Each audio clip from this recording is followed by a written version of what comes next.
more scary AI. Must be Paul. I'm just kidding, buddy. Yeah. What's going on here? Yeah, build a better Biothreat. We should get a bumper stickers made for that. Totally. Yeah. Get that done on Fiverr. Pay the same guy that does your descriptions for you. Yeah. Just kidding. This is in the same vein as when we talked about emergent behaviors and stuff. OpenAI and other model developers are concerned about potential for benefits and also for harmful uses of AI. And part of OpenAI's blueprint for evaluating risk for large language models was evaluating what kind of help could a large language model give to someone who wanted to build something that was a biological threat. And they found when they went through a lot of tests to evaluate this, there were like 5 tests in the biological threat creation process. There was 5 metrics that they used for accuracy and completeness and innovation and stuff like that. Anyway, they came up with the conclusion that this was all done on GPT-4. And their conclusion was that GPT-4 only provided a very mild uplift on biological threat creation and accuracy.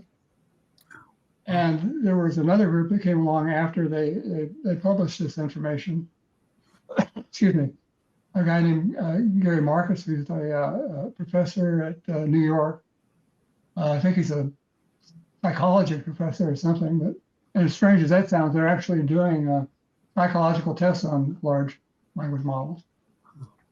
Back to the subject, he said that the OpenAI researchers did not analyze their own data properly. They used an improper statistical test, and the way he saw it was that GPT-4 actually raised the ability of people to create a biological threat. So, oh, interesting. So yeah, we put in the show notes the OpenAI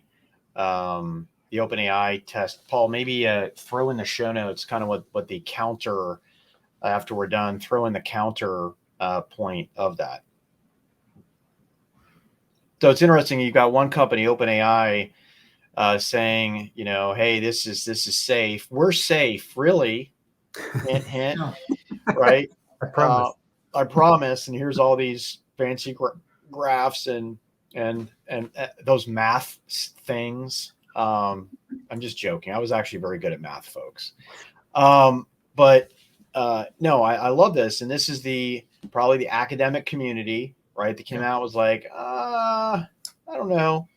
Probably some quantum folks that are bored, right? Needed something to do.